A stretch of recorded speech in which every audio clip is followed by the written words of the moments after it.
আমাদের জীবনের চিরন্তন সত্য হলো আমাদেরকে মরে যেতে হবে। এই সত্যকে অস্বীকার করার, এই সত্যকে ভুলে যাওয়ার কোনো সুযোগ নেই। ভুলে গেলেও মরে যাবেন, মনে থাকলেও মরে যাবেন, হাসলেও মরে যাবেন, কাঁদলেও মরে যাবেন, দুঃখ বেদনায়ও মরে যাবেন, আনন্দ ফুর্তিতেও মরে যাবেন। কেউ থাকবে না। রাজপ্রাসাদের অট্টালিকাতে যে থাকে সেও মরে যাবে, জীর্ণ কুঠির কুড়ে ঘরে যে থাকে, উপরের দিকে তাকান, উপরে তারা গণেন, গণ ভাই, তারা গণ, গইনা জানাও কটা হয়েছে মোট, উপরে কি দেখো, এদিকে তাকাও ভাই। সময় গুনে গুনে বারবার আমি সময়ের দিকে তাকাচ্ছি, অনেক রাত হয়েছে, রাত 12টা পার হয়ে গেছে। সারা রাত চুক্তি ওয়াজ করলে ফজরের নামাজ পড়বে কখন?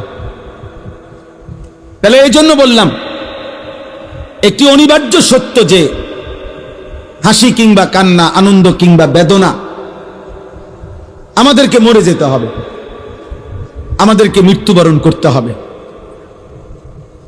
সমস্ত আউলিয়া, বুজুর্গ, পীর, মাশায়েখ তাসাউফ তাজকিয়ার যত মেহনত করে, আধ্যাত্মিকতার যত মেহনত করে, মানুষের অন্তর পরিশুদ্ধ করার যত মেহনত করে, তন্মধ্যে সব তরিকা, সব আউলিয়া বুজুর্গদের একটি সবক আছে মুরিদদের প্রতি। অনেকগুলো সবকের মধ্যে এটা একটা সবক, যে মৃত্যুর মুরাকাবা। এটা সব বুজুর্গদের একটা সবক, যে মাঝে মাঝে চোখটা বন্ধ করে কিছুক্ষণ মৃত্যুর কথা স্মরণ করা, মৌতের কথা স্মরণ করা, যে একদিন এই ব্যস্ততম এই জিন্দেগি আমার স্তব্ধ হয়ে যাবে।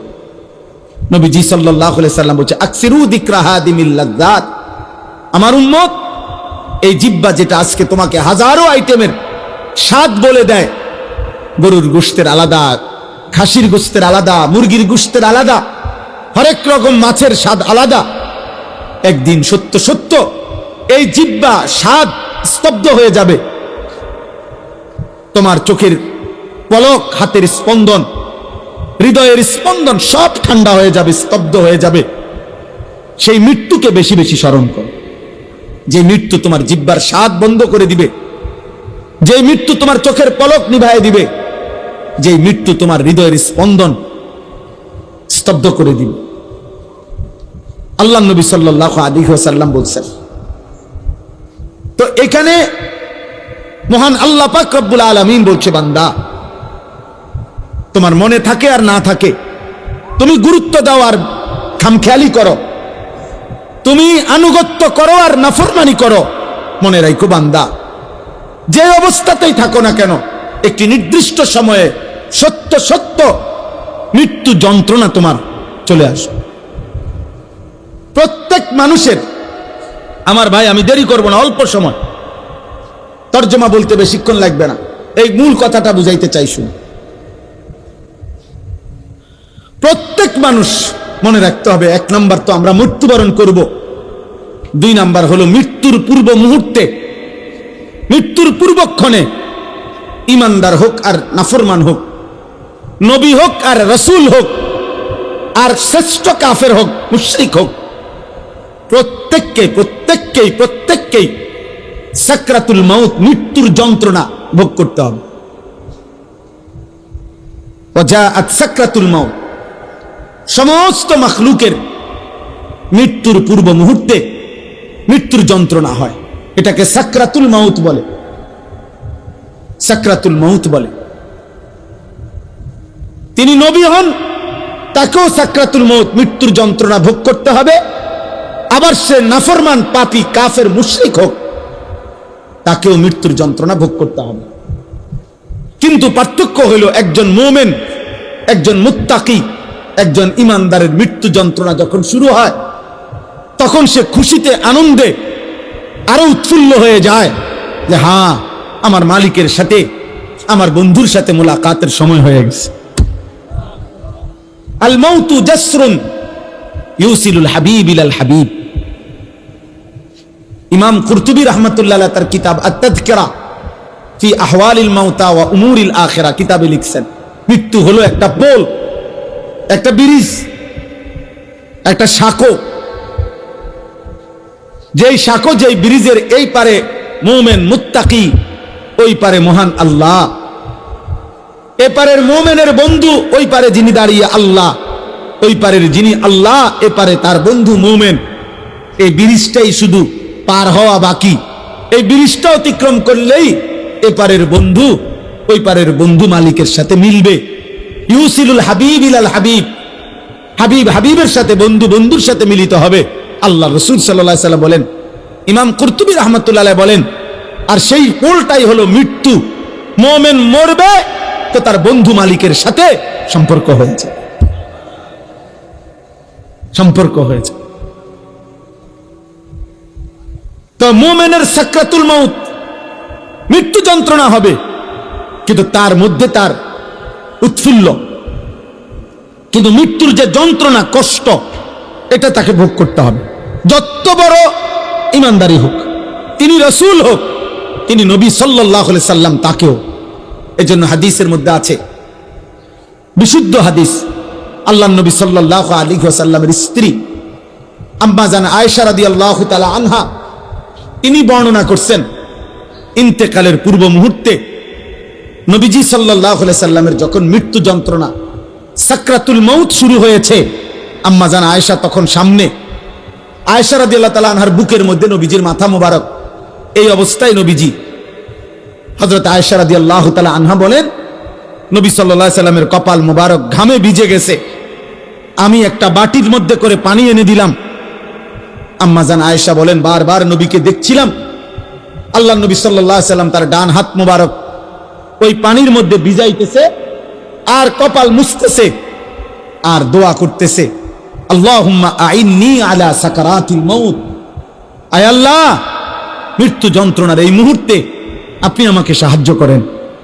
আল্লাহুম্মা হাফফিন আলাইয়া সাকারাতিল মাউত, আল্লাহ আমার মৃত্যু যন্ত্রণা সহজ করে দেন। এরপরে বলছেন, লা ইলাহা ইল্লাল্লাহ, আল্লাহ আপনি ছাড়া কোনো ইলাহ নাই, ইন্না লিল মাউতে সাকারাত, হায় মৃত্যুর বড় ভারী যন্ত্রণা। এই কথা বারবার বলতেছিলেন, অথচ তিনি মুহাম্মদুর রাসূল সাল্লাল্লাহু আলাইহি সাল্লাম, অথচ তিনি নিষ্পাপ, তিনি মাসুম, তিনি নিষ্পাপ। অতএব প্রত্যেককেই মৃত্যু যন্ত্রণা ভোগ করতে হবে, ইমানদার হলেও ইমান। কিন্তু ওই যে বললাম, উনার এই যন্ত্রণা হচ্ছে ঠিক আছে, কিন্তু উনার এই যন্ত্রণার মধ্যেই তিনি রব্বুল আলামিনের মুলাকাতের স্বাদ পাচ্ছিলেন। এজন্য ওই হাদিসের মধ্যে এটাও আছে যে নবীজি সাল্লাল্লাহু আলাইহি সাল্লাম এরপরে এই দোয়া এগুলা পয়রা বারবার বলতেছিলেন, বালির রফিকাল আলা, বালির রফিকাল আলা, বরং আল্লাহর সান্নিধ্য, বরং বন্ধুর সান্নিধ্য, বরং বন্ধুর সান্নিধ্য। হাদিসের ব্যাখ্যার মধ্যে আছে, এই বরং বলতেছে কেন? বরং বন্ধুর সান্নিধ্য মানে কি? মানে বুঝাইতেছেন, মালাকুল মউত আজরাইল ওনাকে বলতেছিলেন, ইয়া রাসূলুল্লাহ, দুনিয়ায় আর কয়দিন থাকবেন নাকি রবের কাছে যাবেন? তো আল্লাহর নবী বলতেছেন, বরং বন্ধুর কাছেই যেতে চান। কষ্ট হোক, সাকরাতুল মাউত হোক, কিন্তু মুলাকাত চাই মালিকের, মুলাকাত চাই বন্ধুর।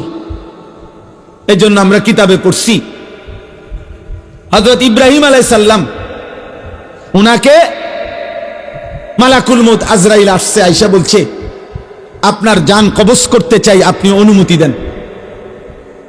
হাদিসের মধ্যে আছে, প্রত্যেক নবীকে মৃত্যুর পূর্বে মালাকুল মউত জানায়, অনুমতি চায়। অনুমতি না নিয়ে কোন নবীর জান কবজ করা হয় নাই। তো ইব্রাহিম আলাইহিস সালাম বললেন, আজরাইল, আমার একটা ছোট্ট প্রশ্ন আছে আল্লাহর কাছে, তুমি একটু জিগায় আসো। যাও, তুমি জিগাও। তো আজরাইল মালাকুল মউত বলছে, আচ্ছা বলে। তো তুমি গিয়া বলবা আল্লাহর কাছে, আয়াকবিজুল খলিল রুহা খলিলিহি, আল্লাহকে জিজ্ঞাসা করবা গিয়া যে ইব্রাহিম জানতে চাইছে কোন বন্ধু কি বন্ধুর জান কবজ করে? বন্ধু বুঝি বন্ধুরে মেরে লাগে? আমি না আপনার বন্ধু? ইব্রাহিম আলাইহিস সালাম কার বন্ধু? কথা বলে না, আল্লাহর বন্ধু কিনা? তো ইব্রাহিম আলাইহিস সালাম বলতেছে, যাও গিয়া জিগাও কি বন্ধু এটা? বন্ধু বন্ধুরে মারতে কয়? বন্ধু বুঝি বন্ধুর জান কবজ করে? সুবহানাল্লাহ। আল্লাহ তাআলা তখন বললেন জিব্রাইল, আরে আজরাইল, মালাকুল মউত, তাহলে এক কাজ করো, তোমারে আমি আরেকটা প্রশ্ন করতেছি ইব্রাহিমকে বলার জন্য, তুমি হেঁটে গিয়ে কও, যাও, আবার যাও। তো মালাকুল মউত এসে এবার ইব্রাহিম আলাইহিস সালামকে বললেন, আপনার কথার জবাবে আল্লাহ তাআলা একটা প্রশ্ন করছেন, আমি এটার উত্তর দেন। তো বলছে কি? তো আল্লাহ তাআলা জানতে চাইছেন, আয়াকরাহুল খলিল লিকা খলিলিহি, বন্ধু কি তাহলে বন্ধুর মুলাকাত, সাক্ষাৎ চায় না? বন্ধু কি বন্ধুর সাক্ষাৎ পছন্দ করে না? তাইলে ইব্রাহিম আলাইহিস সালাম বুঝছে, হায় হায়, এ তো মারা না, এ তো বন্ধুর মুলাকাত, এ তো মৃত্যু না রে, এ তো আমার সেই মালিকের মুলাকাত। পুরাটা জীবন আমি যার জন্য পরীক্ষা দিছি, যার জন্য আমি নমরুদের আগুনের কুণ্ডলিতে পড়লাম, যার জন্য আমার জীবনটা, নবীদের মধ্যে সবচেয়ে বেশি অঞ্চল ছাড়ছে, হিজরত করছেন, এলাকা ছাড়ছে বেশি ইব্রাহিম আলাইহিস সালাম। তো সে তো বন্ধুর মুলাকাত। এজন্য দোস্ত, প্রথমে কথাটা বুঝাইতে চাইলাম যে মৃত্যুর যন্ত্রণা প্রত্যেকের হবে, বাকি মুমিন, মুত্তাকি, ইমানদার, তার মৃত্যু যন্ত্রণা তার আনন্দের বিষয়। কষ্ট হচ্ছে ঠিক আছে, কিন্তু আনন্দ হচ্ছে যে আমার রবের মুলাকাত। এবার তার বিপরীতে দোস্ত, তার বিপরীতে সাকরাতুল মউত যদি কোনো নাফরমানের শুরু হয়, পাপী, তো তাফসীরের মধ্যে আছে প্রত্যেক মানুষকেই তো বললাম মৃত্যু যন্ত্রণা ভোগ করতে হবে। আজকে নওজোয়ান, এই তোমাদের কাছে আমার বিশেষ কথা এটা, একটু শুধু ইনসাফের সাথে শোনো, কষ্ট করছো ভাই। অনেক সদ্য ওলামারা বয়ান করছেন, তাফসীরের মধ্যে আছে এক টানা 900 বছর ধরে নেন কোন ব্যক্তি এই পৃথিবীতে হায়াত পাইছে, আর 900 বছর, 950 বছর হায়াত পাওয়া এই পৃথিবীতে কারো উদাহরণ আসেনি? নাই। কে? নূহ আলাইহিস সালাম। কথা বলে না? তাহলে এই পৃথিবীতে 950 বছর বাঁচার উদাহরণ আছে কিনা? তো উদাহরণ তো আছে, আদম আলাইহিস সালাম। তাহলে এই জন্য বললাম, কেউ যদি 900 বছর একটানা পৃথিবীতে হায়াত পায়, দোস্ত মনোযোগ দিয়ে কথাটা শোনো, কিন্তু এই 900 বছর সে আল্লাহর নাফরমানি করছে, কিন্তু 1 সেকেন্ডের জন্য 900 বছরে দুনিয়ার হায়াতে কোনোদিন কোনো দুঃখ, কষ্ট, যন্ত্রণা, বেদনা পায় নাই, একটা সুইয়ের আঘাত লাগে নাই, একটা কাঁটার আঘাত লাগে নাই, সে হাসি খুশি, আনন্দ, ফুর্তি, এই মৌজ করে এই জীবনটা চলছে। নাচ গান, নারী, ছবি, জিনা, ব্যভিচার, মদ, জুয়া, চুরি, ডাকাতি, সুদ, ঘুষ, বেহায়াপনা, বেলেল্লাপনা, যা মন চায় তাই করছে, কিন্তু কোনোদিন কষ্ট পায় নাই।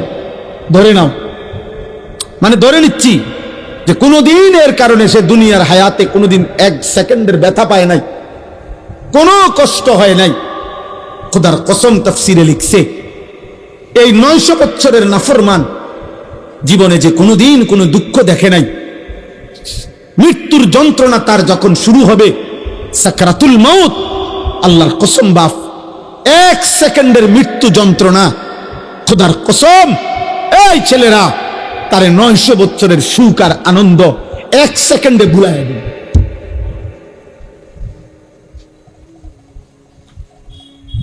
কবরের আযাব পরে, জাহান্নামের আযাব পরে, হাসরের আযাব দোস্ত আমার পরে, এগুলো তো আছে সামনে, কিন্তু 1 সেকেন্ডের মৃত্যুর যন্ত্রণা, এখনো জান কবজ হয় নাই, শুধু মৃত্যুর যন্ত্রণা শুরু হয়েছে।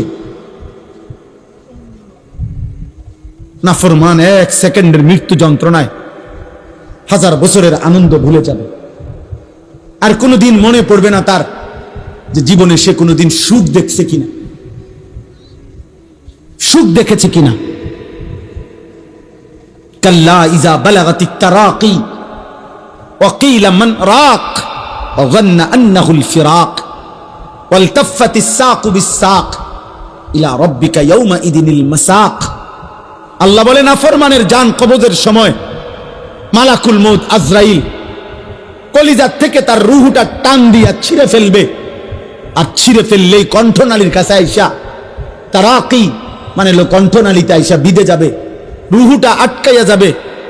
এরপরে খোদার কসম তাফসীরের মধ্যে লিখছে, নাফরমানের জান রুহু মালাকুল মউত আজরাইল টাইনা হেসরাইয়া কোন কাবাব কোন শিকের মধ্যে যদি গোশত লাগানো থাকে, সেখান থেকে যদি শেষ গোশতের অংশগুলো টাইনা টাইনা সিরা সিরা বাহির করে, কোন গরম কিছুর মধ্যে যদি তুলা লাগে তো তুলা যদি টাইনা টাইনা বের করে, কোন ব্যান্ডিজ থেকে যদি তুলা ছিঁড়ে ছিঁড়ে বের করে, আল্লাহর কসম নবী বলছে উম্মত মালাকুল মউত আজরাইল নাফরমানের রূহটা শরীর থেকে এইভাবে টাইনা টাইনা ছিঁড়া ছিঁড়া বাইর করবে।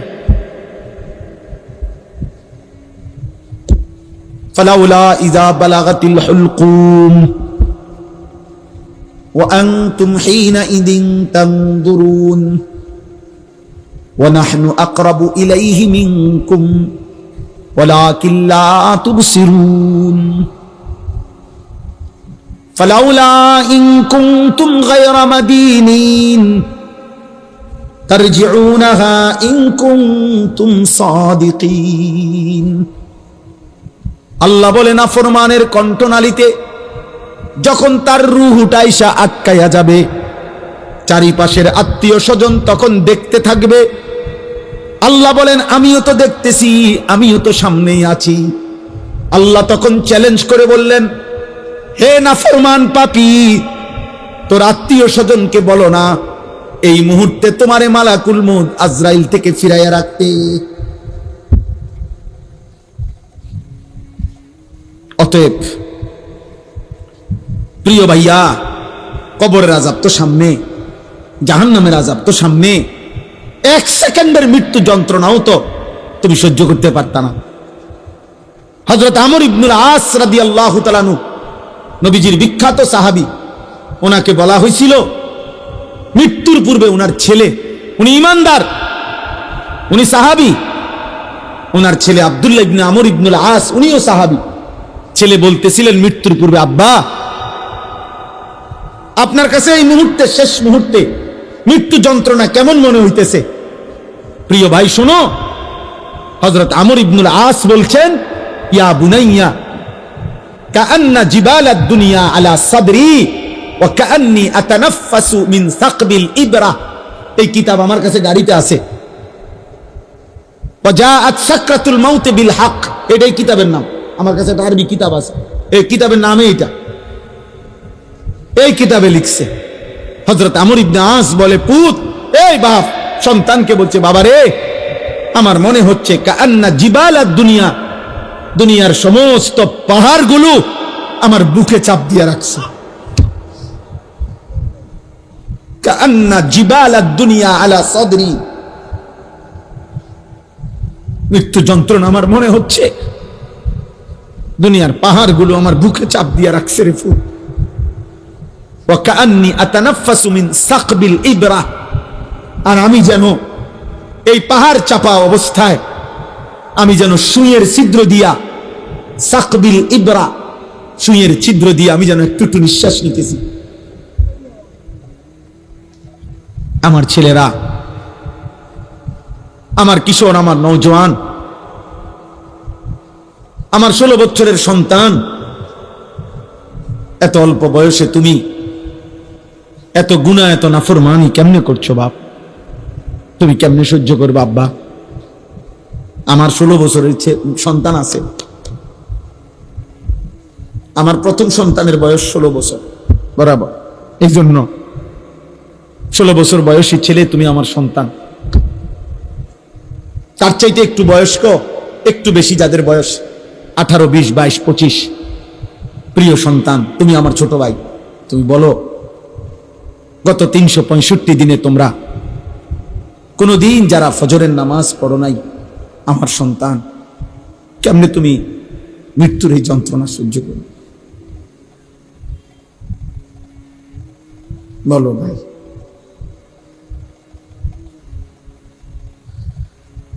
আহা, হ্যাঁ, সারা রাত যারা মোবাইলে নারী দেখো, ছবি দেখো, উলঙ্গ দৃশ্য দেখো, এত নারী, এত ছবি, এত জিনা, এত ব্যভিচার, এত অসভ্যতা, নিজের হাত যারা নিজের লজ্জাস্থানে গুনাহের কাজে ব্যবহার করছো, কি করছো বাপ? আমি যে এর চাইতে বেশি আর বলতে পারছি না। আমি যদি একলা পাইতাম যুবক, তোমার আমি একলা আরো অনেক কিছু বলতাম। এখানে আমার উস্তাদ বসা, মুরব্বী বসা, ওলামা বসা, বয়স্ক লোক বসা। আমার জিন্দিগির ফিকির এটা, আমার রাত দিনের মেহনত এটা। মানে কিশোর নওজোয়ান ফিরবে। বলো ভাইয়া, তোমরা কি হিসাবে? অগণিত ছেলের চেহারা দেখলেই বোঝা যায় বাপ, আজকের সারা দিনে যারা এক ওয়াক্ত নামাজ পড়ো নাই, হায় মুসলমানের সন্তান, কেমনে পারলা? তুমি কি মরবা না? তুমি কি কবরে যাইবা না বাপ? এই পৃথিবীর কত রাজা বাদশাহ কবরে চলে গেছে, তুমি কি কোনোদিন কবরস্থান দেখো নাই? তুমি কারো জানাজা পড়ো নাই? তুমি কি কোনো মানুষের লাশ দেখো নাই? আমি 5 দিন আগে আমার জ্যাঠার সাথে কথা বলে আসছি, বাড়িতে খোঁজ খবর নিছি। 5 দিন পরে আমার জ্যাঠা মারা গেছে। আমি জ্যাঠার দিকে তাকাইয়া বাড়িতে গিয়া দেখছি, আমার এই সেই মানুষটা যার সাথে আমি কথা বলছি, উনি নাই, চুপ হয়ে গেছে, হাত নড়ে না, পাও নড়ে না। আমি জানাজা পড়াইছি আমার জ্যাঠার, তো জানাজার আগে আমি আমার জ্যাঠার কবরটা খালি, তখন কবরে রাখে নাই। আমি কবরের দিকে তাকাইয়া অনেকক্ষণ, 8-10 মিনিট হইব, আমার বাবার কবরের পাশে আমার জ্যাঠার কবর। আমার আব্বা আগে ইন্তেকাল করছে। আমার জ্যাঠার কবরের দিকে তাকাইয়া অনেকক্ষণ খালি কবরের দিকে তাকাইয়া ছিলাম। তাকাইয়া আমার মনে হইল কবর যেন আমারে ডাক দিয়ে বলছে, আনিস, আমার কাছ থেকে 1 মুঠ মাটি দিছিলাম আমি তোমার জ্যাঠারে বানাইবার জন্য, আজ আমার মাটি আমি ফেরত নিলাম। ওয়াফিহা নুঈদুকুম। নওজোয়ান, তোমার মাটি মাটির কাছে ফেরত চলে যাবে। তুমি মাটি ছাড়া আর কিছু না। তোমার এই চোখ, নাক, কান, হাত, পাও, হ্যাঁ, এটা চোখ, নাক, কান, মাটি। মাটি, ও মাটির টুকরা। ওয়ালাকাদ খালাকনাল ইনসানা মিন সুলালাতিন মিন তিন। আল্লাহ বলছে, শুকনো মাটি থেকে, ঠনঠনে মাটি, আমি সেখান থেকে মানুষকে সৃষ্টি করেছি। তুমি মাটির একটা টুকরা ছাড়া আর কিছু না। আর মাটির এক টুকরা এত অহংকার করা এত বড় মালিকের সামনে সাজে না রে বাপ, উচিত না, উচিত না। এত বড় মালিকের নাফরমানি করছো কেমনে? কোরআনুল কারীম আল্লাহ নাজিল করছে 30 পারা।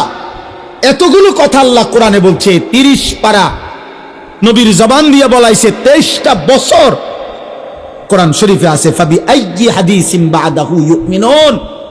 আল্লাহ বলছে, বান্দা বল না রে, আমি আর কেমনে বললে, আর কোন কথা বললে, আর কতবার বললে বান্দা তুমি আমার কথা মেনে নিতা? এই নাফরমান, এই বেনামাজি, দাঁড়া, এখন দাঁড়া। ফজরের নামাজ পড়ো না যারা, গত 1 বছর ধরে হাইওয়ান, মুসলমানের বাচ্চা এত নিকৃষ্ট হয়? তোর কোনো মা নাই, তোর কোনো বাপ নাই বেটা, তোর কোনো আল্লাহ নাই, তোর কোনো নবী নাই, তোর কোনো ধর্ম নাই। নাফরমান। জীবন মানে হুদা ভাত, জিন্দিগি মানে শুধু ভাত, জীবন মানে শুধু ঘুম, জীবন মানে শুধু পেশাব পায়খানা, জীবন মানে শুধু লজ্জাস্থানের চাহিদা পূরণ। এগুলো তো কুত্তারও পূরণ হয়। এই নাফরমান, খানা তো কুত্তাও খায়, ঘুম তো কুত্তাও যায়, পেশাব পায়খানা তো কুত্তারও হয়, লজ্জাস্থানের চাহিদা তো কুকুরও পূরণ করে। কুকুরের বাচ্চা হয় না? কথা বলে না, কুত্তার বাচ্চা হয়নি তো কুকুরের বাচ্চা হয়, মানেই তো তার চাহিদা পূরণ না হইলে বাচ্চা হয় কেমনে? তো তুমি এটা কি ভাবছো বাপ? 1 ওয়াক্ত নামাজও পড়তা না, কেমনে বাঁচবা? ফাকাইফা তাত্তাকুনা ইন কাফারতুম ইয়াওমান ইয়াজালুল বিলদানা শিবা।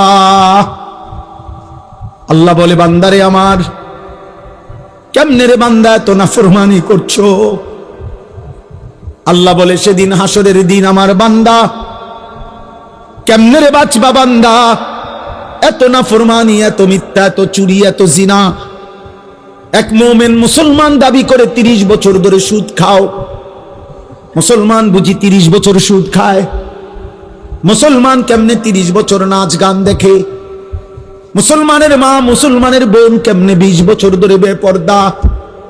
মুসলমানের ঘরে কেমনে প্রত্যেক দিন নাটক, সিনেমা, নর্তকীর ছবি চলে, নাটক, সিনেমা চলে।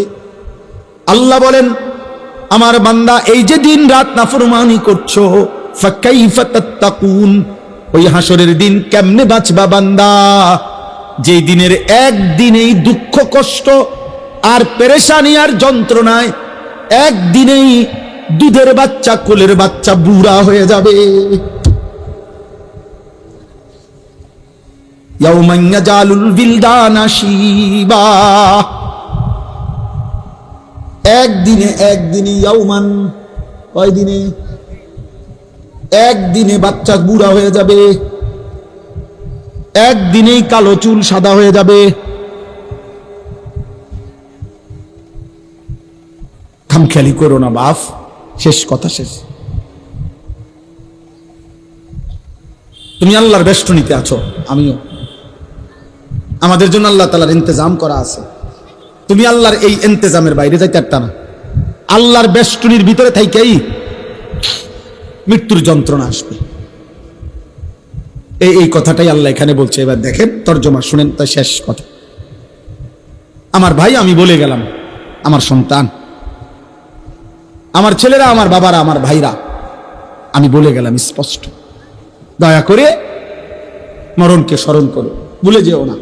তুমি ভুলে গেলেও মরে যাবা। বলে আমার মনে ছিল না, মনে না থাকলেও মৃত্যু হবে। হবে? কথা বলে না, বলো না ছেলেরা, বলো।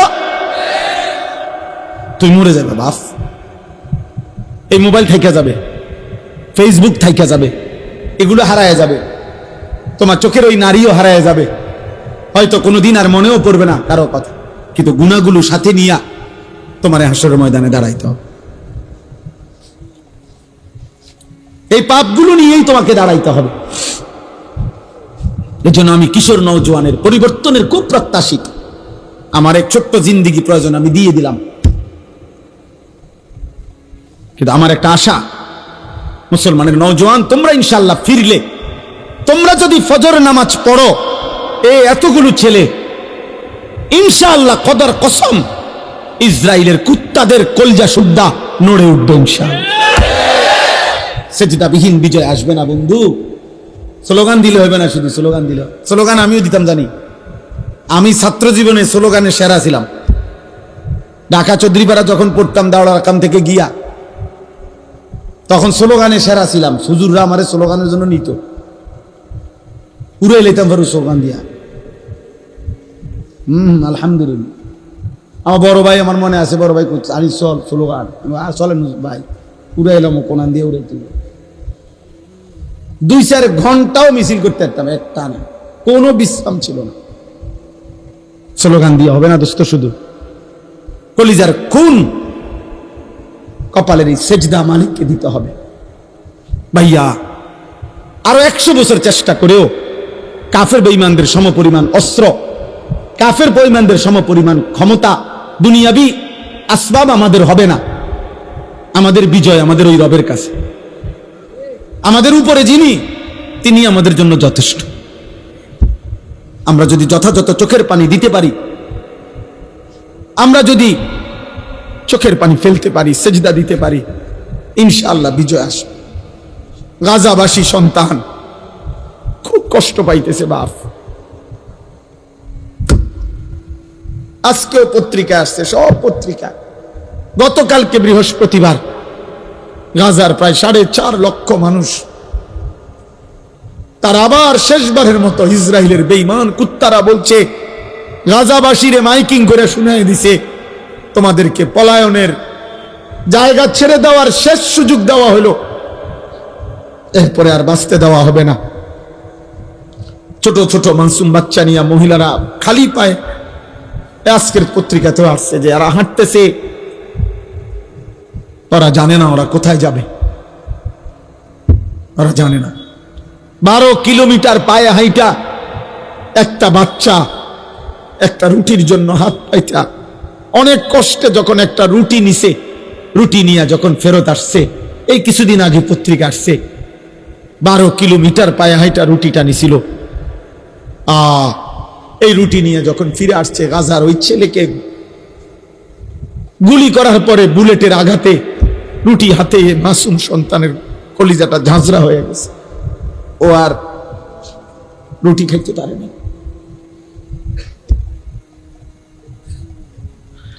আর তোমরা নারী দেখো, ছবি দেখো, তোমরা আর সেজদা দিও না, তোমরা উলঙ্গ দৃশ্যই দেখো।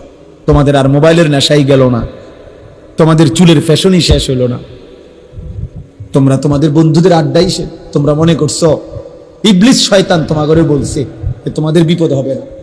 বিপদ শুধু ফিলিস্তিনের, বিপদ শুধু রোহিঙ্গাদের, আমগো কিচ্ছু হইতো না। আমরা সবাই জোনায়েত বাগদাদি, আমরা বাইজিদ বেস্তি। আমাদের মানচিত্রে ওলামায়ে কেরামকেও বলি, আমাদের মানচিত্র বাংলাদেশের আরেকবার তাকাই দেখেন, আজকে দেখেন আমাদের মানচিত্রে পার্বত্য চট্টগ্রাম সহ কক্সবাজারের এই সাইড, এটা আলগা এরকম। এটা যদি এমনি একটা কেচি দিয়া শুধু কাটে, এটা আমি ফরে যাবে, কেচি দিয়া কাটলে যেরকম আলাদা হয়ে যাবে, আমাদের পার্বত্য চট্টগ্রামকে যেই কোনো মুহূর্তে কাইটা ফেলা হয়, আলাদা করে দেওয়া হয়। এই যে কয়েকদিন টানা খাগড়াছড়িতে রক্তের বন্যা বইতেছে, বাংলাদেশে কোন কারফিউ, আর্মি, সেনাবাহিনী কিছু দিয়ে পারতেছে না তামাই, বুঝছেন? কোন বিবেকবান উত্তরবঙ্গের খবর নিয়েন, রংপুর জেলার, রংপুর বিভাগের 8টি জেলাতে কসম খোদা প্রতিদিন মুসলমান খ্রিস্টান হইতেছে। আমি নিজে গত বছর এক চিল্লা পুরা 40 দিন দিনাজপুর ছিলাম, 40 দিন ছিলাম। আমি রন্ধ্রে রন্ধ্রে আমার গাড়িটা দিয়া, আমার গাড়ি সহ চিল্লা দিছি, ড্রাইভার সহ পুরাটা জেলা চষে বেড়াইছি, 3 জেলা অনবরত দৌড়াইছি 40 দিন। হুজুর আলহামদুলিল্লাহ 63টা জামাত কাকরাইল আসছে আমগোর সাথে, 950 মানুষ আল্লাহ রাস্তায় বেরিয়েছে আলহামদুলিল্লাহ। কিন্তু আমি দেখছি সেখানে অগণিত, শুধু দিনাজপুর জেলাতে 500-র উপরে ছোট বড় গির্জা এবং চার্চ আছে।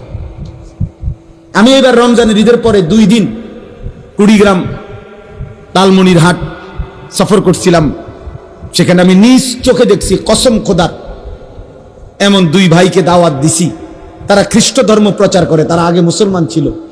আশ্চর্যের কথা হলো 2 জনের মধ্যে এক ভাই 7 বছর মসজিদে ইমামতি করত, এই কোরআন হাতে বললাম, ও খ্রিস্টান, ও এখন খ্রিস্ট ধর্ম প্রচার করে। আমার নওজোয়ান আলেম, তাগড়া জওয়ান আলেম যারা, যুবকের কোনো রাত নাই, যুবকের কোনো দিন নাই। যুবক ইচ্ছা করে যদি কদ্দুর মেহনত বিশ্রাম নেয় তো বিশ্রাম নিল, নয়তো যুবকের কোনো রাত হয় না। যুবক চাইলে সারা রাতও মেহনত করতে পারে, যুবক চাইলে সারা রাতও মেহনত করতে পারে। এই জন্য নওজোয়ান আলেম যারা আছেন, আজকের এই মুবারক মাহফিলে আপনাদেরকে বলি, আপনারা আরেকটু ফিকির করেন এই ছেলেদের জন্য, কিশোরদের জন্য, নওজোয়ানদের জন্য, ওদেরকে ফেরাবার। যে যে যে দূর বললে হয়, কেউ বললে 10,000 হবে, আরেকজনে আসলে 1,000 হবে, আমনে বললে একজনও তো শুনবে, অসুবিধা কথা বোঝেন না? আপনি একজন রেকর্ড না, আমি কইলে হুইনব কেরা, অমুক বক্তা আনতেইব না, একের সব বক্তা আনতেইব না, না সব বক্তা হইতেইব জরুরি না, আল্লাহর কথা বলতে হবে এটা জরুরি, উম্মতকে ফিরাইতে হবে এটা জরুরি। এই ছেলেদের দরকার, এরা যদি না ফিরে, এরা যদি সেজদা না দেয়, এরা যদি ফিরে না আসে তাহলে আগামীর মাহাদির পক্ষে লড়বে কে? দাজ্জালের বিরুদ্ধে লড়বে কে? বুড়ারা, 90 বছরের বুড়া চাচা যারা, কি যুবক বলো, নওজোয়ান, মাহাদির পক্ষে লড়বে বুড়ারা না? কে লড়বে বলো, কে লড়বে? আমি বলো, আমি লড়বো ইনশাআল্লাহ, ইনশাআল্লাহ। ফজরের সেজদা দাও, আমি ওয়াদা দিলাম ইনশাআল্লাহ ফজরের সেজদা দিলে হয় তুমি নয়তো তোমার বংশধর মাহাদির পক্ষে লড়বে ইনশাআল্লাহ।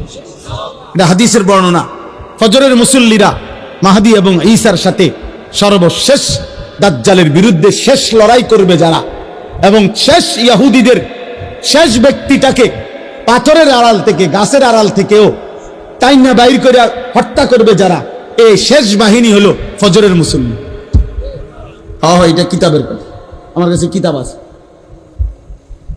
ফজরের মুসল্লি যারা মাহাদির সৈনিক তারা। এই জন্য আজকে এই রাত গভীরে নিয়ত করো যে ফজরের নামাজ পড়বো ইনশাআল্লাহ। আমার জিন্দিগির একটা মেহনত, ফজর ক্যাম্পেইন। আমি এটা কাজ করি সারা বাংলাদেশে, জায়গায় জায়গায়। আমার অনেক ছেলে আছে যারা ফজর ক্যাম্পেইনের কাজ করে, মানে ফজরের নামাজের প্রচারণ। এইটাই মেহনত, এইটাই সংগঠন, এইটাই একটা দল। দলের মাকসাদ কি? ফজরের নামাজে মুসল্লি বৃদ্ধির আন্দোলন। এটা আমার শায়েখ দিছেন, আমারে বলছেন আমার শায়েখ আল্লামা মুফতি মুশতাকুন নবী কাসিম হুজুর আমার এই জিম্মাদারি যে মাওলানা এটা করবেন, কোনো ফিটাফিটি নাই, ঝগড়া নাই, ফজরের জন্য ডাকবে। আমরা ইনশাআল্লাহ নওজোয়ান তোমাদেরকে বলল, একজন ছেলে সিদ্ধান্ত নিবা যে আমি ফজর পড়ব, আমার একজন বন্ধুকে ফজরের জন্য ডাকবো ইনশাআল্লাহ। 2 জন হইলে 4 জন হবে, 4 জন হইলে 8 জন হবে ইনশাআল্লাহ। হইতে পারে না ইনশাআল্লাহ? হইতে পারে ইনশাআল্লাহ। ফজরের নামাজে বিজয় আছে। ফাল মুগীরাতি সুবহা, আল্লাহ তাআলা বলছে যুদ্ধের ঘোড়া দুশমনের উপরে আক্রমণ করে ফজরের ওয়াক্তে। ফাল মুগীরাতি সুবহা ওয়াল আদিয়াতি যবহা ফাল মুরিয়াতি কদহা। এইটাও মজার। চলেন, রাত হয়ে গেছে। ওয়ালাকাদ খালাকনাল ইনসানা ওয়া না'লামু মা তুওয়াসওয়িসু বিহি নাফসু। এই আমি শেষ তরজমা বলি। আল্লাহ বলেন, বান্দা আমি মানুষকে সৃষ্টি করেছি। 2, আল্লাহ বলেন অন্তরের গভীরে যা আছে, তোমার অন্তরের যত কুমন্ত্রণা, গুনাহের মন্ত্রণা, ওয়াসওয়াসা, অন্তরের ভিতরে যা আমি সেটাও জানি। তাহলে বাইরের গুলা জানেনি, কথা বলে না? হাত দিয়ে, চোখ দিয়ে, কান দিয়ে, নাক দিয়ে গুনাহ হইলে আল্লাহ জানেনি? আল্লাহ বলছে আমি অন্তরের ভিতরে যেটা সেটাও জানি। 3, ওয়া নাহনু আকরাবু ইলাইহি মিন হাবলিল ওয়ারিদ। আল্লাহ তাআলা বলে, বান্দা তোমার শিরা উপশিরা, শরীরের উপরে পশম, এরপরে চামড়া, এরপরে গোশত, এরপরে রক্ত। এই রক্ত সঞ্চালন হয় শরীরের মধ্যে। কতগুলো শিরা উপশিরা আছে যেগুলোর মাধ্যমে স্যালাইনের তারের মতো সারা দেহে রক্ত সঞ্চালন হয়। এগুলোর কোনো একটা কোনা, একটা রগ ছিঁড়ে গেলে পুরা দেহের রক্তের সার্কুলেশন বন্ধ হয়ে যাবে, কিছুক্ষণ পরে লোকটা মারা যাবে। এইটারে বলে ওয়ারিদ। এই যেই রগগুলোর মাধ্যমে, ওই উপরের এগুলো না, রক্তের সাথে মিশ্রিত যেই রগগুলোর মাধ্যমে মানুষের দেহে রক্ত সঞ্চালন হয়, শিরা উপশিরা, আল্লাহ তাআলা বলেন ওইগুলো তোমার দেহের ভিতরে যত কাছে, আমি আল্লাহ তোমার তার চাইতে বেশি কাছে। ওয়া নাহনু আকরাবু ইলাইহি মিন হাবলিল ওয়ারিদ। আমি বান্দা তার চাইতে কাছে। ওয়া মা তাকুনু ফি শা'নিন ওয়া মা তাতলু মিনহু মিন কুরআনিন ওয়া লা তা'মালুনা মিন আমালিন ইল্লা কুন্না আলাইকুম শুহুদান। আল্লাহ বলে, বান্দা তুমি যখন যেখানেই থাকো না কেন, আমার কোরআন যেটুকুই পড়ো না কেন, তুমি যেই আমলই করো না কেন, বান্দা যখন তা করতে থাকো, আমি আল্লাহ তোমার সামনেই থাকি। ইয তুফিদুনা ফি, আমি আছি তো বান্দা। আয়াহসাবু আল্লাম ইয়ারাহু আহাদ। আল্লাহ বলে, বান্দা আমার বান্দা কি ভেবেছে তাকে কেউ দেখে না? আমগরে কেউ দেখে না, দেখে না? কি আরো জোরে বলো। আরো জোরে বলো, জোরসে বলো, আল্লাহ আল্লাহ। ইদ ইয়াতালাক্কাল মুতালাক্কিয়ানি আনিল ইয়ামিনি ওয়া আনিশ শিমালি কাঈদ। আল্লাহ বলেন আমি তো আছি বান্দা, সাথে সাথে ডানে বামে 24 ঘন্টা দুইজন ফেরেশতা আছে, আছে কিনা? মা ইয়ালফিজু মিন কাউলিন ইল্লা লাদাইহি রাকিবুন আতীদ। আল্লাহ বলেন এর অতিরিক্ত তোমার জবান দিয়ে, এই দুই ঠোঁটের মাঝখান দিয়ে যা কিছু উচ্চারণ হয়, ভালো কিংবা মন্দ, দরকারি কিংবা বেদরকারি, জিকির কিংবা গালি, ভালো কিংবা মন্দ, যাই বের হয়, আরেকজন সদা তৎপর চৌকান্না ফেরেশতা তোমার কথা এবং জবানের উচ্চারণগুলো লিখছে। এই 5টা আল্লাহ বলেন আমি তোমাকে বানিয়েছি, আমি তোমার অন্তরের ভেতরেরটাও জানি, আমি তোমার ভিতরের রগ ও রেশারও কাছে, আমি আল্লাহর 2জন ফেরেশতা ডানে বামে আছে, আমি আল্লাহর আরেকজন ফেরেশতা তোমার জবানের উচ্চারণ লেখে। এই বেষ্টনীর মধ্যে অবস্থায় ওয়াজাআত সাকরাতুল মাউতি বিল হক, একদিন সত্য সত্য তোমার মৃত্যু যন্ত্রণা চলে আসবে, কামে লাগাইলেও আসবে, নষ্ট করলেও আসবে। যালিকা মা কুনতা মিনহু তাহিদ, এই মৃত্যু থেকেই তুমি পলায়ন করেছিলে। অতএব আল্লাহ বলেন তুমি কামে লাগাও আর নষ্ট করো, তুমি হায়াত আমলে কাটাও আর নাফরমানিতে কাটাও, আমার এই প্রহরা, আমার এই ব্যবস্থাপনা, আমার ফেরেশতাদের এই লেখনী, আমার জবানের এই ফেরেশতার এই লিখুনির মাঝখান দিয়েই তোমার এই মৃত্যু যন্ত্রণা শুরু হবে। আর তুমি মরে যাবা, কবরে যাবা, একদিন হাসরের ময়দানে তোমার এই জিন্দিগির ভালো কিংবা মন্দের হিসাব হবে। আর তুমি তখন জানতে পারবা যে তোমার জিন্দিগি কি করা উচিত ছিল, কি করা উচিত ছিল না। কিন্তু সেদিন বুঝবা, লাভ হবে। হবে কথা বলে না হবে? ইয়াউমা ইযিন ইয়াতাযাক্কারুল ইনসান ওয়া আন্না লাহু যিকরা। আল্লাহ বলেন সেদিন সব মনে পড়বে, কিন্তু মনে পড়ে কি লাভ হবে? এই জন্য রাত গভীরে আমি অনুরোধ করলাম সবাই আমরা ইনশাআল্লাহ দিন মানব, আল্লাহকে মানব, ঠিক আছে ইনশাআল্লাহ? 5 ওয়াক্ত নামাজ পড়বো তো ইনশাআল্লাহ? ফজরের নামাজ, ফজরের নামাজ আলাদাভাবে বলেন, ফজরের নামাজ কোন নামাজ? ফজরের। রাসূলুল্লাহ সাল্লাল্লাহু আলাইহি সাল্লামের একটা সুন্নাত আমল করার চেষ্টা করব। উঠো না ভাই, দোয়া করে ওঠো। রাসূলুল্লাহ সাল্লাল্লাহু আলাইহি সাল্লামের একটা সুন্নাত জীবনটা সাজাইবার চেষ্টা করা। নবীজির একটি সুন্নাত দামি। আমি ব্যক্তিগতভাবে প্রতিদিন বাংলাদেশের একজন শ্রেষ্ঠ বুজুর্গ, বাংলাদেশের একজন অন্যতম বুজুর্গ, গাজীপুর কাপাসিয়ার হযরত অধ্যক্ষ মিজানুর রহমান চৌধুরী হযরতের এই কিতাব তালিমুস সুন্নাহ, বাংলা ভাষায় নবীজির সুন্নাতের উপরে পরিপূর্ণ বৃহৎ প্রায় 650 পৃষ্ঠার একটা কিতাব, যেখানে নবীজির সমস্ত সুন্নাত আছে। আমি ইচ্ছা করে হযরতের কাছ থেকে এগুলো আনাইয়া বিক্রি করি। আমার সাদা গাড়িতে 400 টাকা মূল্যে এটা বিক্রি হয়। অর্থ হইল উম্মতের ঘরে ঘরে নবীজির সুন্নাতের একটা বই পৌঁছুক, এটা আমার একটা দিলের তামান্না, দিলের একটা আশা। এই জন্য যাওয়ার পথে যাদের সুযোগ হয়, নবীজির সুন্নাত, সকল সুন্নাত ছোট বড় এই কিতাবের মধ্যে আছে। প্রায় 650 পৃষ্ঠা ব্যাপী একটা বই, 400 টাকা মূল্যে। যার সুযোগ হয় যাওয়ার সময় কিনে নেওয়ার চেষ্টা করবেন। আল্লাহ তাআলা আমাদের সবাইকে তৌফিক দেন। আল্লাহ তাআলা এই মাদ্রাসা কবুল করেন। আজকের এই বর্ণাঢ্য আয়োজন আল্লাহ তাআলা বরকত দান করেন। কিশোর নওজোয়ান তোমরা আগামীর ইসলামের জন্য ভাববা, আল্লাহ তোমাদেরকে তৌফিক দান করেন, আমিন। প্রিয় ভাই, আসলে বাস্তবতা হলো মোবাইল হাতে ধরে বয়ান শুনলে দিল জমে না। মূলত আল্লাহর কথা শুনে পরিবর্তনের জন্য শতভাগ মনোযোগ জরুরি। কোরআনুল কারীমের মধ্যে আল্লাহ তাআলা বারবার এই কথাটা বলছে, ফাসতামিউ লাহু ওয়া আনসিতু। আমার কোরআন যখন পড়া হয় মনোযোগ দিয়ে শোনো এবং চুপ থাকো। মুসা আলাইহিস সালামকে আল্লাহ তাআলা বলছেন, ওয়া আনা ইখতারতুকা ফাসতামি' লিমা ইউহা, যে মুসা তুর পাহাড়ে যে তোমাকে এনেছি আমি আল্লাহই বাছাই করেছি, অতএব আমার ওয়াহি, আমার কথা মনোযোগ দিয়ে শোনো। ফাসতামি'। কোরআনুল কারীমে আল্লাহ তাআলা বলছে, ফাবাশশির ইবাদ আল্লাযীনা ইয়াসতামিউনাল কাওলা ফায়াত্তাবিউনা আহসানা। হে নবী, আপনি আমার ওই বান্দাদেরকে জান্নাতের সুসংবাদ দিয়ে দেন যারা মনোযোগ দিয়ে কথা শুনে অতঃপর কোরআন সুন্নাহর অনুসরণ করে। তাইলে আল্লাহ তাআলা বিভিন্নভাবে কথাটা উল্লেখ করেছে মনোযোগের জন্য। এজন্য যত বেশি মনোযোগ, আন্তরিকতা, আগ্রহ দিয়ে আল্লাহর কথা শুনবে তো ধীরে ধীরে জিন্দেগি পরিবর্তন হবে,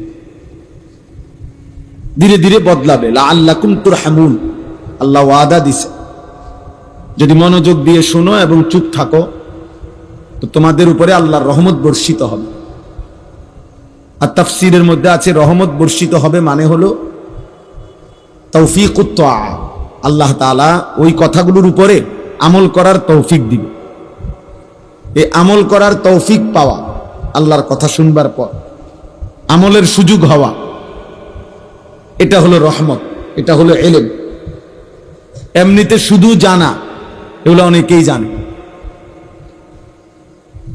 কিন্তু আমলের তৌফিক হওয়া, আমলে বাস্তবায়ন হওয়া, এটা রহমত, এটা ইলম।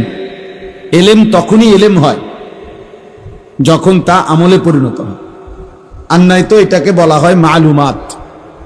এমনি কিছু বিষয় জানে, মনে করেন গত 10 বছরও যে কোনোদিন 5 ওয়াক্ত নামাজ পড়ে নাই, তারেও যদি জিজ্ঞাসা করেন এমন মুসলমানকে যে নামাজ কয় ওয়াক্ত, তো সে কি বলবে? 12 ওয়াক্ত।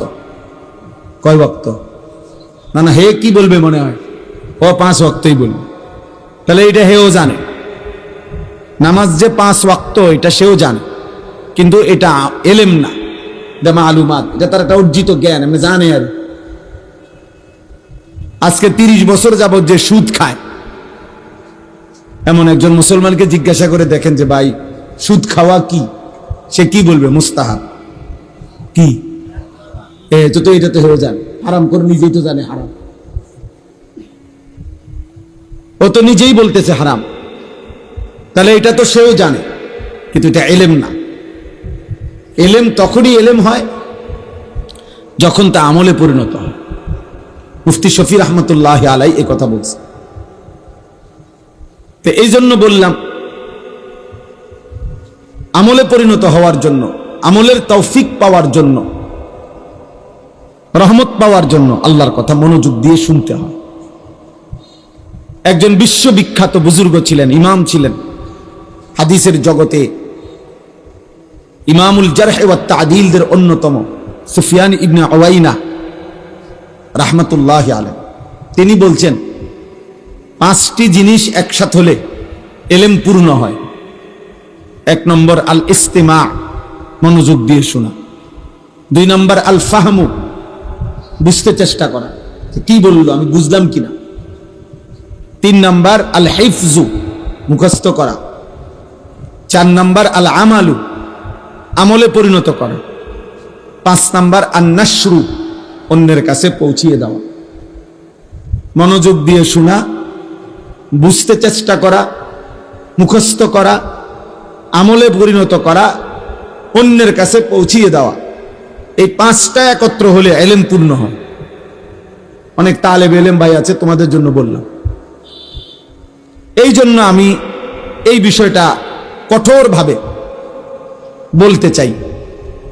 মোবাইল হাতে ধরে রাখলে দিল বসে না, মনোযোগ আসে না। যে এটা ধরে রাখে সারাক্ষণ তার অন্তরে এই মোবাইলের কথাই মনে পড়ে, সারাক্ষণ দিলের মধ্যে এটাই আসা যাওয়া করে। এই জন্য একবার আগায়, একবার ফিচ্ছায়, একবার ডাইন দিকে নেয়, বাম দিকে নেয়, ছোট করে, বড় করে, এ বিভিন্ন রকমের সদর বদর করে। হ্যাঁ হ্যাঁ, বাস্তব, এটা পরীক্ষিত কথা। ফলে ওই বেচারার সারাক্ষণ ফিকির এটা নিয়ে। এখন কারো মোবাইলের মধ্যে যদি 1 লক্ষ ওয়াজ থাকে, সুন্দর করে ক্লিয়ার সাউন্ড, ক্লিয়ার আওয়াজ, ক্লিয়ার পুরা আওয়াজ, মনে করেন এমন 10,000 না 10 লাখ ওয়াজ আছে, তো তার কবর রাজা মাফ তো লাভ হলো কি? আর তাহলে লাভ কি হলো? এর জন্য হাকিমুল উম্মত মুজাদ্দিদুল মিল্লাত হযরত মাওলানা শাহ আশরাফ আলী থানভী রাহমাতুল্লাহি আলাইহি বলছেন, মানুষের অন্তর, মানুষের দিল একই মুহূর্তে দুই জিনিস একই মুহূর্তে ভাবতে পারে না। এটা মনোবিজ্ঞানেরও কথা। অন্তর একসাথে দুই জিনিস ভাবে না, একটা সরাইয়া আরেকটা ভাবতে হয়। এজন্য মোবাইলের ভাবনা যদি দিলের মধ্যে বসে থাকে তো নিজের ভাবনা আর আসবে না, নিজের কোনো অনুভূতি জাগবে না। এই জন্য দোস্ত, আমি আবারও অনুরোধ করছি, একজনও হাতে মোবাইল ধরে ভিডিও বা রেকর্ড করার চেষ্টা না করে। যার অসুবিধা হয় চলে গেলে ভালো। আমি আবারও বলছি, যেহেতু আমি নির্বাচনের জনসভা না, আমি কোনো প্রার্থীও না, আমি ভোট চাইতে আসি নাই। আসছি এখানে সব আমার মুরব্বী ওলামায়ে কেরাম, আমার উস্তাদ বসা। হুজুর আমার সরাসরি উস্তাদ, আজকের মাহফিলের যিনি সভাপতি, এই এলাকার কৃতি সন্তান, ব্রাহ্মণবাড়িয়ার হাজারো লাখো ওলামায়ে কেরামের হৃদয়ের মানুষ, সারা দেশের ওলামায়ে কেরাম যাকে ভালোবাসেন, হযরত মাওলানা আলী আজম সাহেব হুজুর আমার সরাসরি উস্তাদ, আমি দারুল আল-কাবেরই ছাত্র। তাইলে এই জন্য মুরব্বীদের সামনে শুধু বলা সামান্য কিছু কথা, শতভাগ মনোযোগ জরুরি। আজকের রাত না, সব সময় সব সময় সব সময়। এরপরে আমি যে বললাম, আমার কথা হইল বিকট আওয়াজে ঠিক বলে ওঠা, আর তখন পাশের 10 জনে হাসে, মানে অন্যরা হাসে দিছে ঠিক। এটা কি ধরনের কথা হলো? এটা তো একটা ফালতু আওয়াজ হলো, এটা তো ভদ্রতা হলো না। অন্যরা যদি হাসিই দেয় তত বুঝাই গেল এটা মস্কারি করা হলো, এটা তো এক ধরনের তামাশা করা হলো। এই জন্য এটা জরুরি বুঝা। অনর্থক এতটা বিকট আওয়াজ করা কোনো প্রয়োজন নেই। স্বাভাবিক ঠিক বললে কোনো গুনাহ নাই, কিন্তু স্বাভাবিক আওয়াজে বললাম।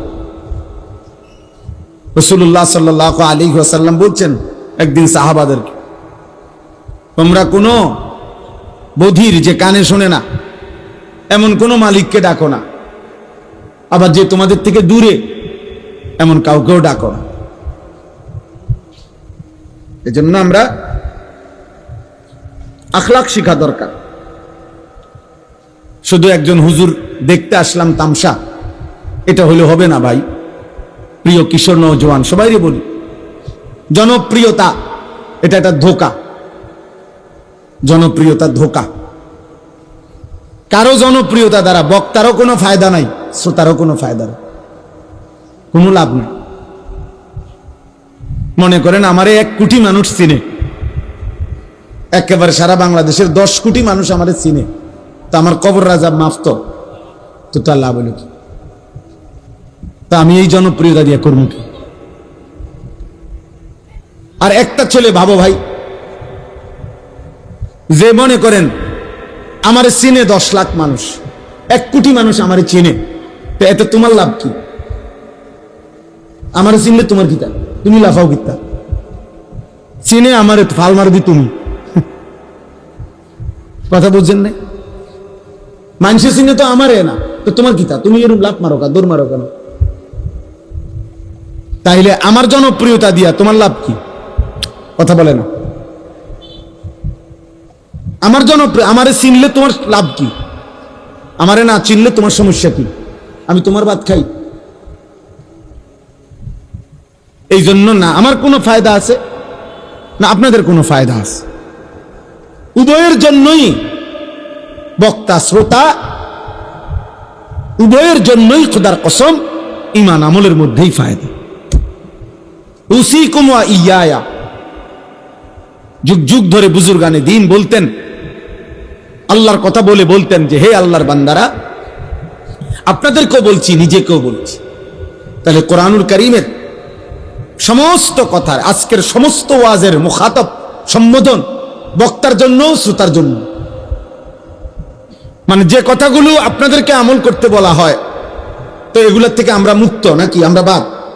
কথা বলে না, আমরা বাদ। বেশি বয়ে আবার প্রয়োজনীয় কথাটাও না কই, না কইতাম না, কথাই কইতাম না। তো না,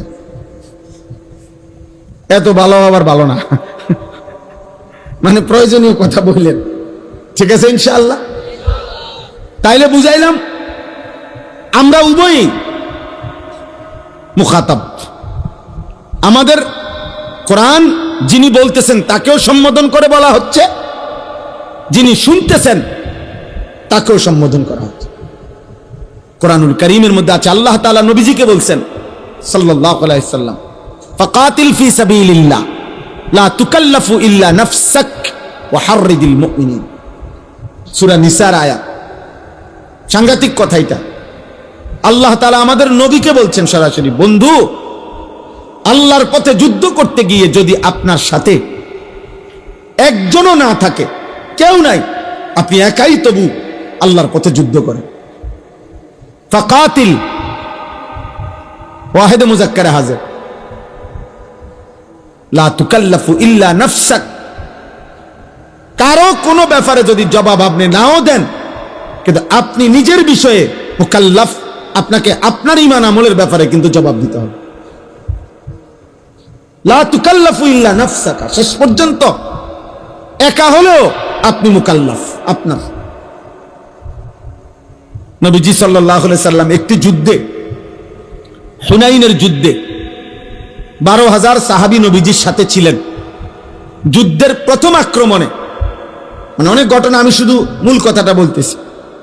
যুদ্ধের প্রথম কাফেরদের প্রথম আক্রমণেই শুরুতেই 12,000 সাহাবী নবীজিকে ছেড়ে যুদ্ধের ময়দানে ছত্রভঙ্গ হয়ে গেছে। কিন্তু আল্লাহর নবী সাল্লাল্লাহু আলাইহি ওয়াসাল্লাম একা সেই যুদ্ধের দিন ময়দানে আপন জায়গায় মজবুতির সাথে দাঁড়িয়েছিলেন। তাহলে সেদিন যদি নবী বলতেন, আল্লাহ 12,000 সাহাবী আমার চলে গেছে, সরে গেছে দেখা আমিও দৌড় দিছি, আল্লাহ বলবে না বন্ধু, আপনি এটার হিসাব দেন আগে, আপনি দৌড় দিলেন কা? আবু বকর, ওমর, ওসমান, আলী, হ্যাঁ করে আমি আলাদা জিগামু, তার বিচার আমি তারটা করবো, কিন্তু আপনি দৌড় দিচ্ছেন কেন? আমাদের কি সমস্যা? তাহলে রাসূলুল্লাহ সাল্লাল্লাহু আলাইহি সাল্লামও আল্লাহর কালাম, আল্লাহর বিধানের মুকাল্লাফ। আল্লাহ তাআলার প্রত্যেকটি কথা যা তিনি উম্মতের কাছে পৌঁছাইছেন তা উনার নিজের জন্য, উনি নিজেও তার শতভাগ আমল করেছেন। মা উরিদু আন উখালিফাকুম মা আনহাকুম আনহু। নবীরা বলতেন যে যে বিষয় থেকে তোমাদেরকে আমরা নিষেধ করি, উদ্দেশ্য আমাদের এই নয় আমরা তা করব না। গুনাহ তোমাদের জন্য গুনাহ, গুনাহ আমার জন্য গুনাহ, আমল তোমাদের জন্য আমার জন্য। এজন্য প্রিয় ভাই, বাবা, তালেবে ইলম, সবার জন্য আমার কথা, আমরা সবাই মিলে আল্লাহর কথার মুহতাজ, মুখাপেক্ষী। এজন্য বুজুর্গরা বলতেন উসিকুম ওয়া ইয়া, আপনাদেরকেও বলছি, নিজেকেও বলছি। পাকিস্তানের বিশ্ববিখ্যাত বুজুর্গ ছিলেন, পাকিস্তানের একসময় মুফতি আজম ছিলেন হযরত মাওলানা মুফতি রশিদ আহমদ লুধিয়ানভি রাহমাতুল্লাহ আলাইহি, বিশ্ববিখ্যাত ফতোয়ার কিতাব আহসানুল ফতোয়ার লেখক, অনেক বড় বুজুর্গ আলেম ছিলেন, মুজাহিদ ছিলেন। মুফতি রশিদ আহমদ লুধিয়ানভি রাহমাতুল্লাহ আলাইহির বয়ানের মধ্যে আমি পড়ছি খুতবাতুর রশিদ, ওইখানে লিখছে যে হযরত বলেন যে কথাগুলো আপনাদেরকে বলছি, উসিকুম ওয়া ইয়া, আপনাদেরকেও আমাকেও, হযরত বলেন নাহুর কায়দার কারণে উসিকুমের কুম আগে বলতে হইছে, ওয়া ইয়াকে পরে বলতে হইছে, গ্রামারের কারণে। নয়তো এটা উচ্চারণ করতে গিয়ে নিজের কথাটা আগে বলতাম, এরপরে বলতাম আপনাদের কথা।